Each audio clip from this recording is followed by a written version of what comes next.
Hi.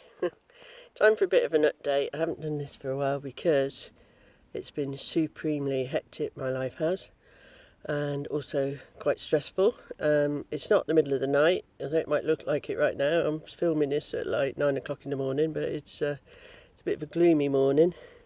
But the great joy and brilliance of this morning is that I ignore that stripy line, I don't know what that's there for.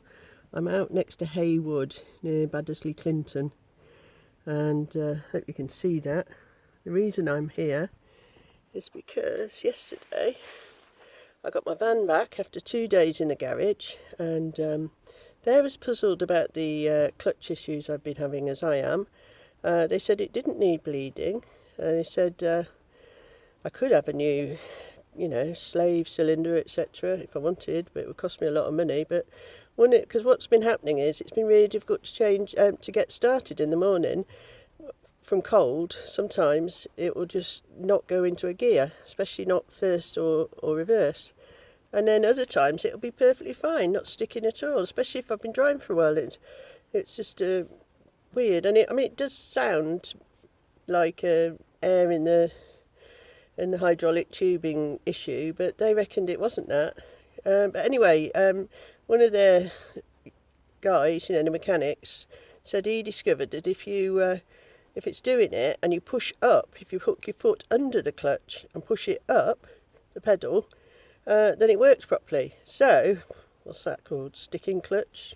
Mystery? I don't know.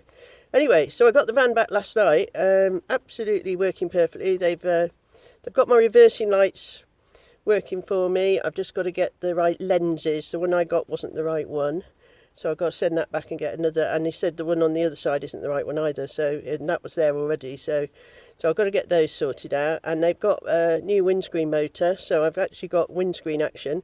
Unfortunately, I've still got the other thing. He said it's a stalk, so I only get like really fast or intermittent.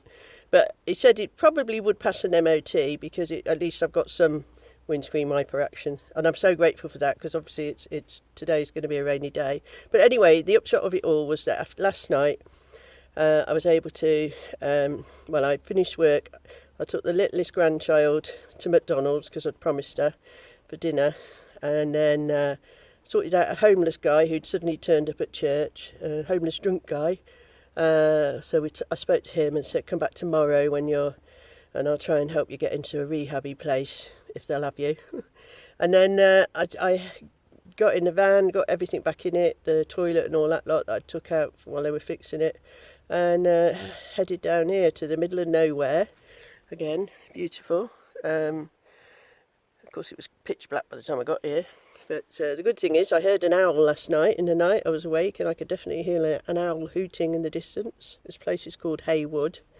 And I don't have to start work too early this morning because I'm working late tonight. And I don't have to take the little one to school because her mum's off for the day. So it's been a lot of pressure at work, getting all our stuff back and up and running, all our groups that we run, and still complying with all the COVID regulations and the changing government legislation and all of that.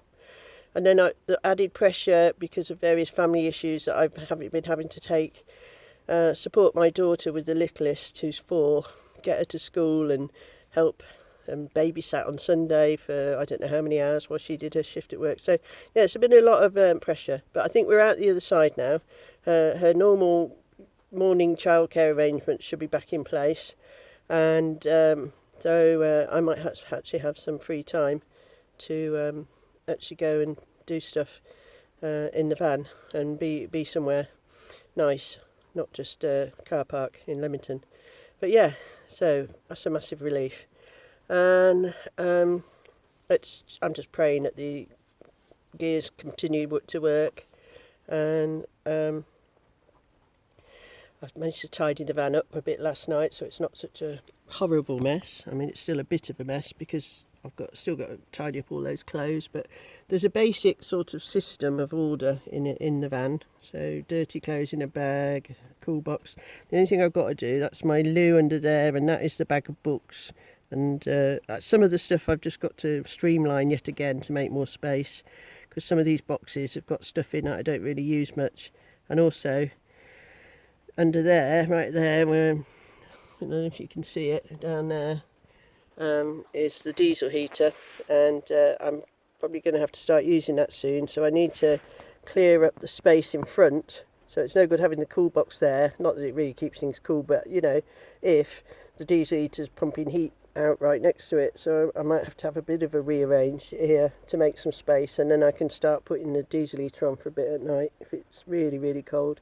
Normally the most cold bit is first thing in the morning, and I do, under this bed somewhere, have a hot water bottle.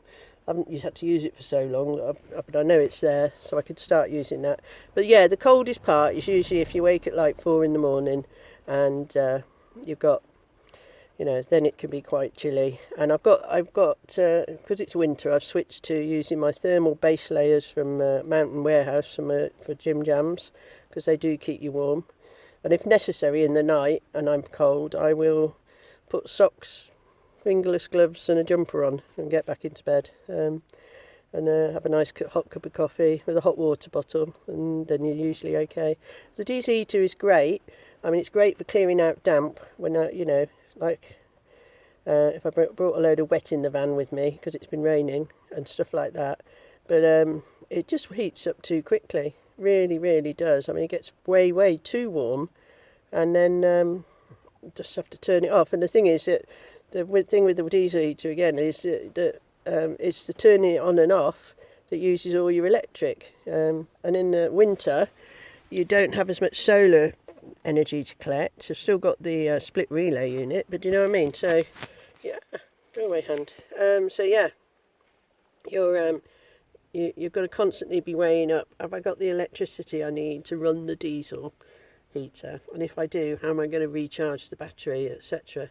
And sometimes I prefer just to whip out under this bed again is one of those little, oh no, shock horror probe gas heaters that you put the gas bottles in, you know, the little gas bottles. I've got a bag full of those gas bottles, and I've got that little heater.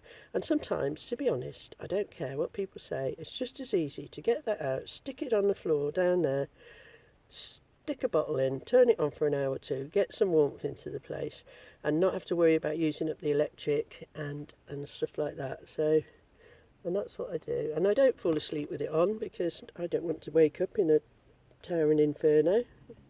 But yeah, that's what I do. And to be honest, the gas had run out after a few hours anyway, so unless I inadvertently kicked my bed covers over on top of it or something, it'd be quite safe. But that's why I don't sleep with them on. And I haven't obviously had to use it for a long time, but that's my emergency backup if I happen to have not enough electricity to run the diesel heater. But that's all thinking ahead. I mean, it is technically still September, but winter will be coming. Winter is coming, Game of Thrones. Yeah, winter will come, inevitably, and it will get colder. But I'm just grateful today. I am grateful that I can drive this van somewhere more interesting than a car park in Leamington and actually get out and about again. So yeah, that's me for today anyway.